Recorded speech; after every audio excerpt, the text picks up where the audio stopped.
All right, you are listening to MWM podcast, new series in Medley with MaddiE YouTube TV, and I'm Maddie Dawson, and this is Monday, so we'll talk about books. And for today's episode number three, I picked up a very what do you say, popular book, The Little Prince, by Antoine de Saint-Exupéry. It was suggested as part of a book club, and we wanted to read this book in a month and get back to it about the opinions and views.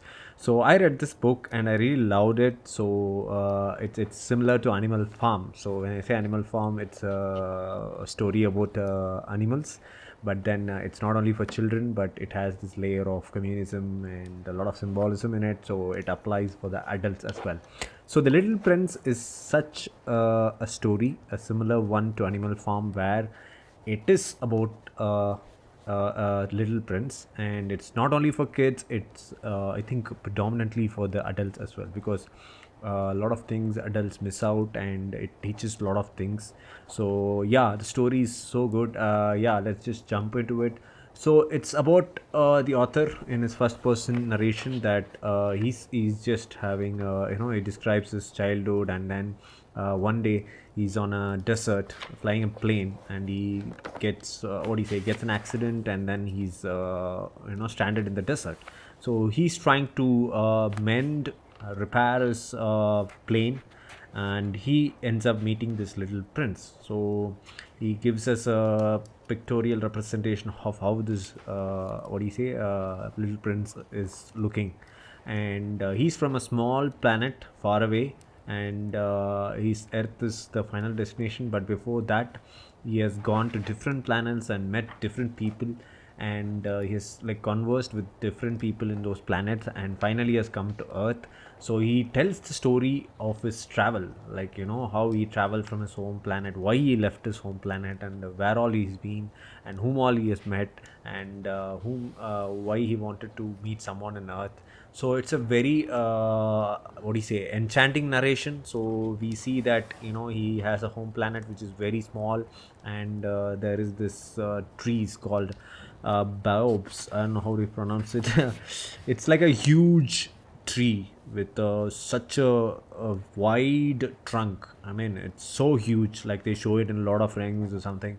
So baobabs, so it's called baobs, baobabs. I searched in Google, and there are actually trees. I didn't know that such kind of trees were there. And yeah, so in this planet it was what do you say, incumbent, and he actually tried to grow a row, so he had to leave the planet for some reason. And then every planet that he visited has had one person. So the first planet he visited had a king, and the king was all about control and power.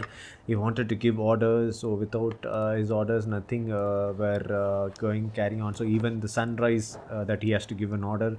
So it's all about control and power in this first planet, and the king is all about giving orders and maintaining his kingdom. And then the next planet he goes is Vain Man, where he wants to be admired constantly. And similarly, every planet has different characters, and that's very relatable to the world today. Like we see different characters, drunkard, businessman, and then a person who is doing his job sincerely. He's not worried about anything else.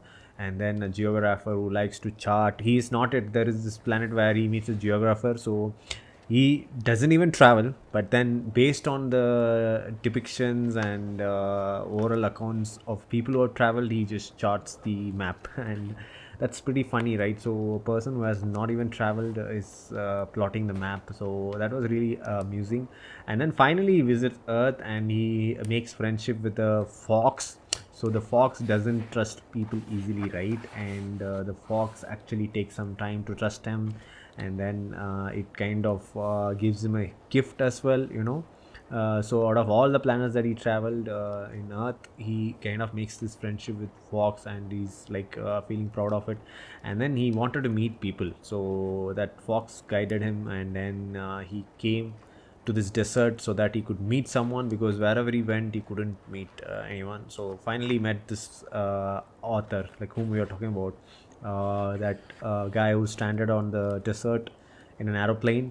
And they have this conversation, and it's beautifully written, like it's perfectly made for kids, but then if you know the underlying meaning, right? So it's kind of amazing to go through it. So it's like a you must read at least twice.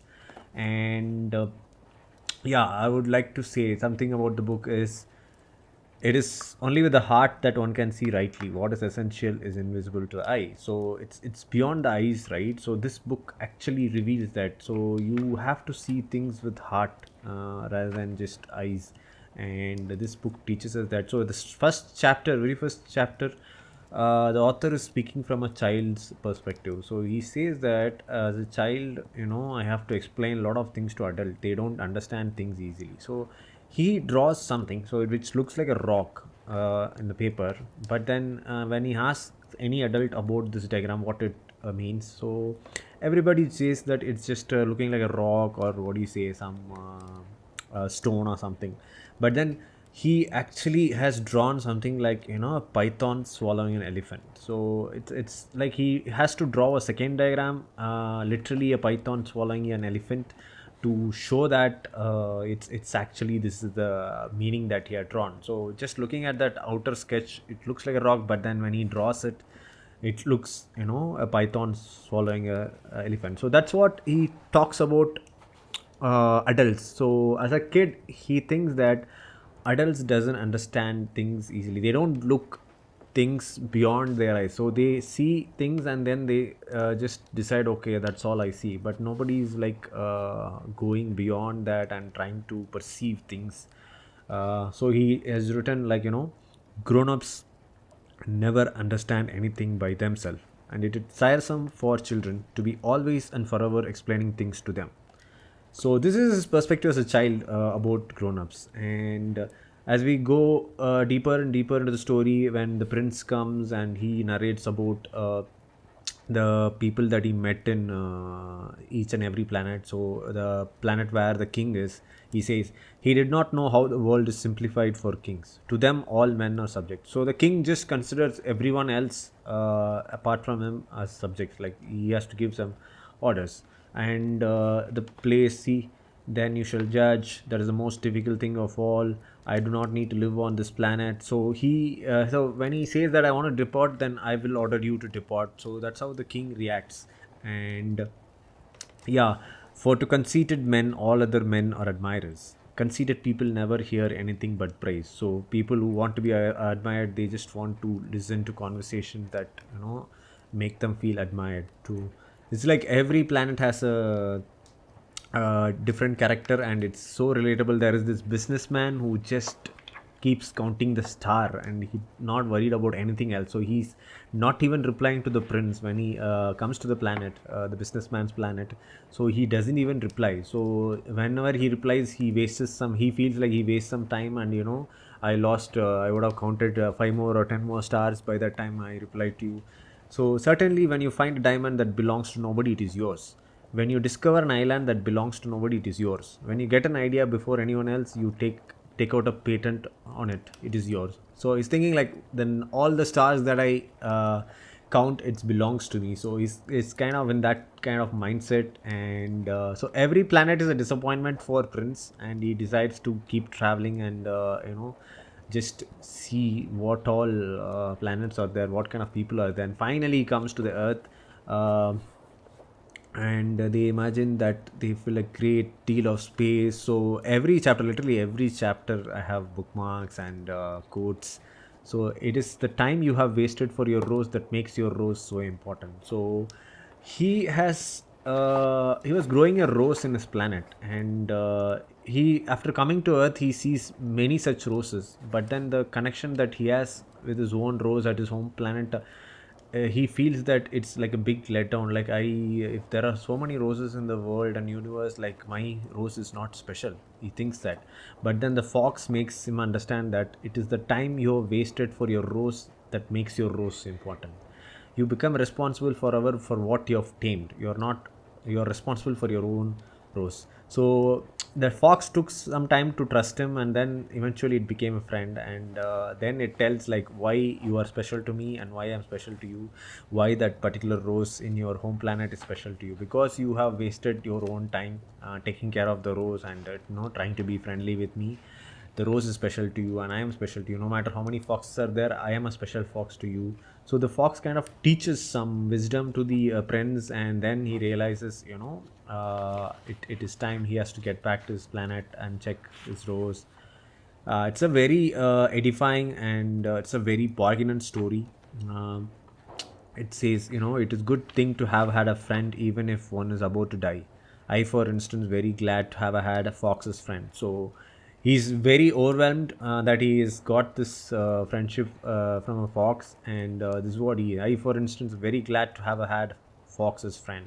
So that specific chapter is about the fox and the prince making friendship was really beautiful. I really enjoyed reading it, and it's like 144 pages. It's a quick read, and as I said, it's not only for kids, but then it's for adults, mainly for adults to understand the symbolism. The main theme of the book, I would say, there is a physical world and a physical universe, and if you look into it or look at it with your eyes, it's gonna be having one meaning. But then you should be trying hard, and you should be having the talent to, or what do you say, the powers to see beyond the physical realm and see it from your heart, and not just perceive the physical aspects of it, but then the magical aspects of it as well. So yeah, the whole theme is based on that, and I really liked reading this book, and I was like looking up on the author, how he has this he's from France, right? So he liked drawing, and he liked to be in the as a pilot. So it just starts out that he was a pilot, and he just got an accident while going over in a desert, and then he was stranded in the desert trying to repair his a plane. And that time he met this prince, and this prince narrates this travel, how he traveled from his home planet to various planets, and then finally ended up on earth. And he just teaches some wisdom to this pilot as well, and then gets back. So it's very poignant and memorable, and also a beautiful story, especially the friendship between the fox and the prince. And I would definitely like to read it again. And it's like a memorable book, like an alchemist. It gives the feeling of the alchemist, Animal Farm, and it's so special. So I would say, if you buy a book, you're going to keep it as a memorandum for a long time. So do check it out. It's available on Amazon, Flipkart, or any bookstore that is available in your near your town. So do purchase it. It's going to be a really short read, 144 pages. That's why we chose it for like a monthly book club read. So every month we try to meet with other book readers, and then try to pick up a book, and then come back and try to share our opinions and views about it. So I'm really looking forward to talk about it. And yes, do read it. The Little Prince by Antoine de Saint-Exupéry. Definitely a must read for children and adults. I hope you enjoyed this podcast episode on Little Prince book. I will come up with more books. I've read a lot of books, but then I need to pick it up and then try to recollect and then talk about it. And this one book I want to talk really bad. So I'm happy that I did it. So I hope you guys enjoyed listening to this podcast. We are successfully having a lot of podcast episodes, both books and movies, and I will continue to explore this podcast platform in YouTube. And thanks for listening, guys. See you in another live stream or another video. Until then, you're listening to MWM podcast, Medley with MaddiE YouTube television. I am MaddiE Dawson. Bye bye.